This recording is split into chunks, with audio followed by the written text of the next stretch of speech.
Afulume.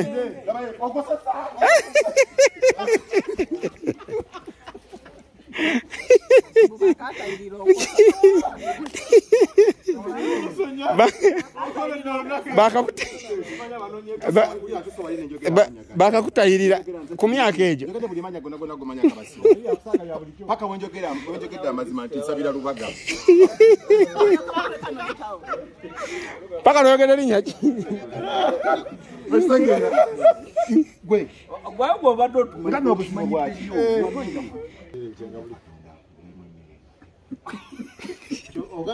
Owedde okola ki? Sagala kula snacks kwa mugenda kwekwasa. anti wano sino gano Njagala space. Sagala yakyali. Ebirooto wedda. Gwe ebirooto wedda bigamba bitya? Nzija ku boda. Nenge ekintu kingamba. Emmere erabika emala. Beera mugumu topaka toweteka ku pressure. Neguma nenge ekintu kingamba gamba wa boda yangu wa. Ekintu kingamba kakkana. Oba tukidde okuyita emmere ekola ki? Emmere emala. Lojja ntuuse wano ate lojja ngamba simanyi sokosoke mu snacks. snacks just Ate nga baze kulya mmere. Kati kulala alusazi bwoba weetakase emmere lwakyatonsose mu snacks.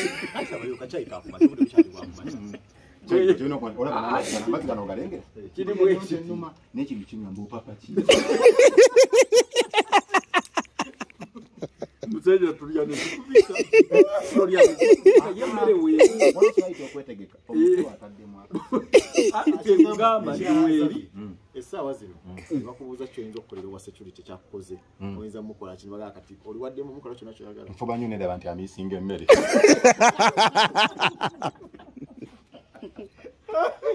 Ekirala. Tosobola kuddira mu Allah. Uli omuddu wa Allah. Omulemesa emmere ng'omugamba polisi tali. Kasinga akapapula katoola enkuba yonna.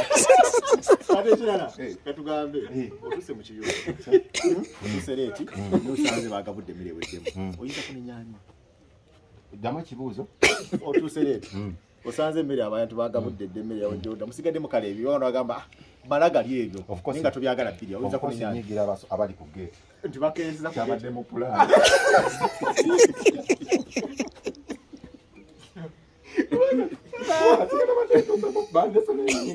Nebatandayiza gwe sukaali gwe Xavier. Nenyera sukaali walijja. Simanyi omuwandiisi aka naye yali mu pulaani ebemesa emmere.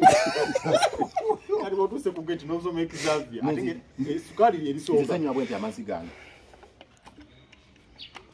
Ebera police ya Xavier. Mukulu asindika mu kifuba ddayo toliiko n'endowooza asaaga neziramu n'enywa amazzi omulaga nti ki? Toli serious. Tetaaga mujjukiza. Bw'omuntu atambula n'amazzi babamanyi yakola ki? Yakolamu. Maze kubira looja simu kwekukubira. Era esimu kaseko erese kolo ended. Nemanya kyabadde mu pulaani. Tukubira kono osanga ng'eri bize. Katonda banywanyi nnyo ndala beyitamu. Omutima ne gutobolokoka nemanya ku mmere kwenda. Kati olumaze okusoma erinnya lyo ne balera kati eri sukaali Xavier owulidde otya mu mutima. Nenkakasa emmere egenda mmala.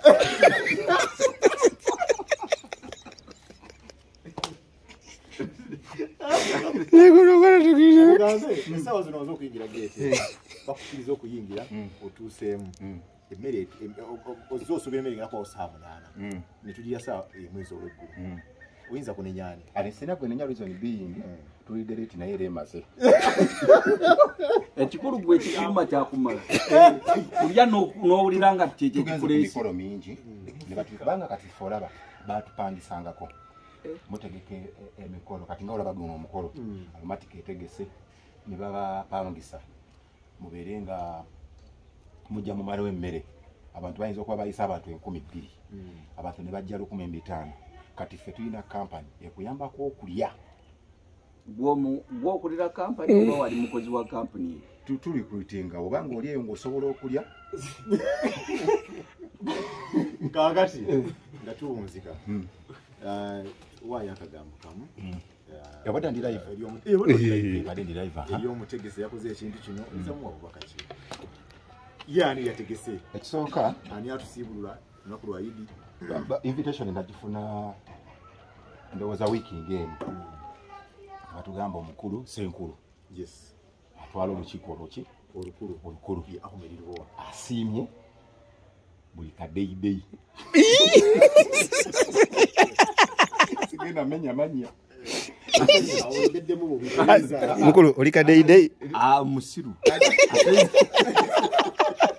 bayi tuyise kadeyideyi tekitegeeza kadeyideyi nti muntu kadeyideyi kitegeeza ki wulira nkinyonyola anti kati tutambudde ensi ez'enjawulo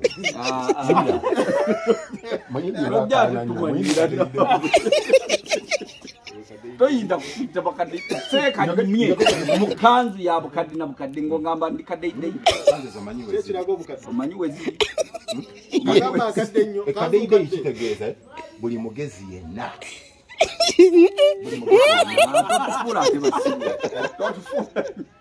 kadeyideyi kitegeeza mugezi wamma enjala ekuluma naye esaawa wira singa nkinyonyola kigambye mukadeyideyi ye muntu omugezi singa nkinyonyola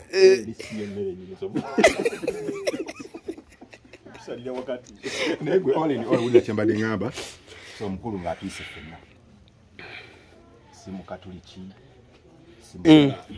kitegeeza tebasosodde webale mbadde ngenda kikunyonyola atwala olukiiko olw'okuntikko kitegeeza nti agatta abantu bangi tatwala lukiiko gamba atwala ekibiina osobola odutuuza nga tategedde ekera ku mata olutuuze oba oli musaatuuze tukubikodinge ogambe nti gwa sumaani owambye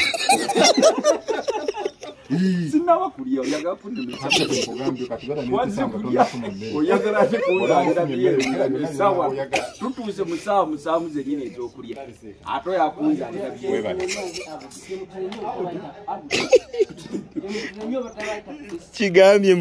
kigambye mutegeka olukiiko ogambe nti owambye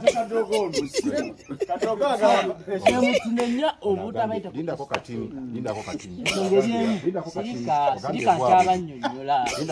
ensonga yali ogambye gwabwe osalirawa osalirawa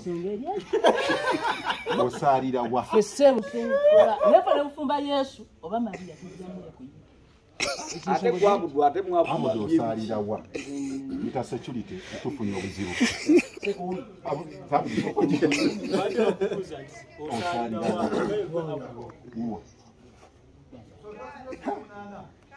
Ikabali abansi. Obagambe ki? Security blockade.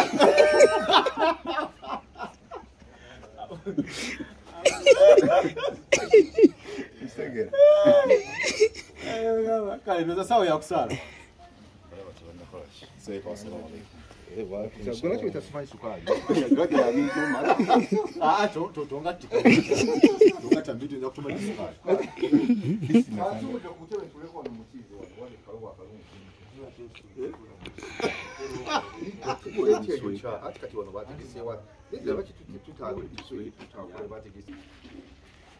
Wow, so ladies and gentlemen, eno bagiyita Aromatic Entertainment. Yeah. Kati wetu tutegese omukulu mukama waffe Sir Ahmed Lubowa yasazeewo okubeera nga ate Idi Manzaali ga Idi agakwata naffe abaana be, agakwata naffe abazannyi be, agakwata naffe abakozi be. Era olunaku olwaleero ge matiribo nagano goolaba nti Aromatic Entertainment olunaku olwaleero mukama waffe yasiimye n'atuwa Manzaali. Wewano wetugenda obeera wano olunaku olwaleero tugenda beera wano tulye Manzaali. Naye nga abasiraamu mwena mwebale kusiiba, mwebale kubeera nga musiibye. Nsaba Allah subhanahu wa ta'ala abewe kyemusinga okwagala buli kimu akibawe mu mbeera yonna ennungi. Ate era nyongera okubasaba nti temwekiriranya, temwetiiririra empisa ze mubadde nazo mu kisiibo.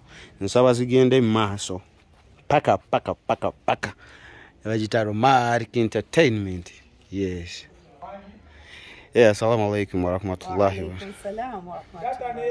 ajati weebale kutimba banainga birabika bulungi alhamdulillah ya Allah bakuyitani ajati Dr. Ibrahim, Director Halwa Event Solutions.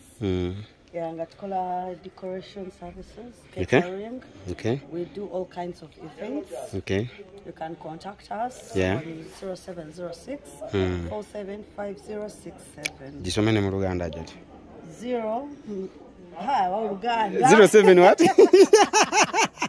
0706 070 mukaaga 47 ana mu musanvu 50 5 67. 67.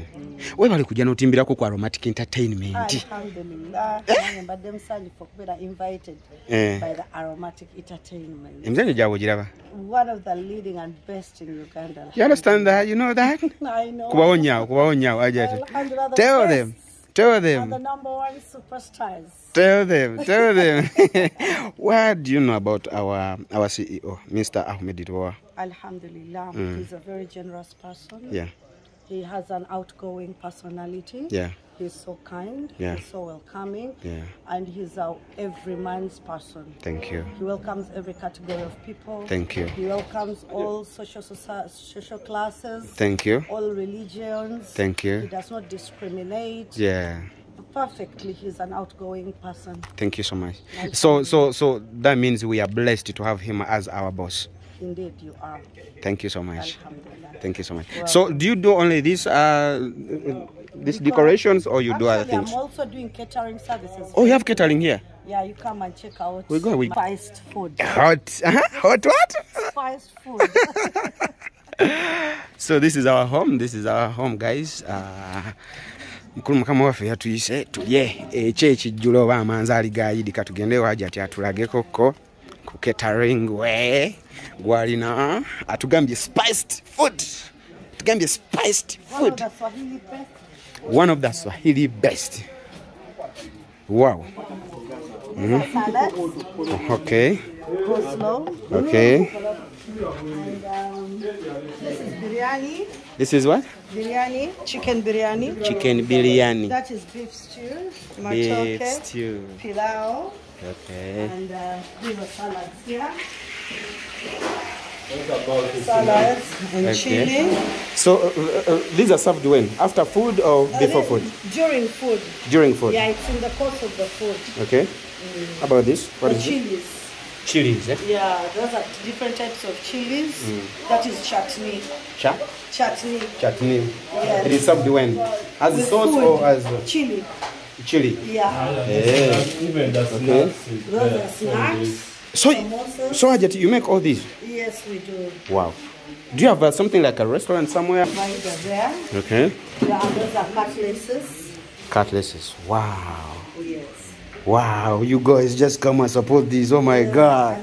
We're going to enjoy Aromatic Entertainment. You do snacks? I need to make it. Okay. I'm done to make it that thing. Good, man.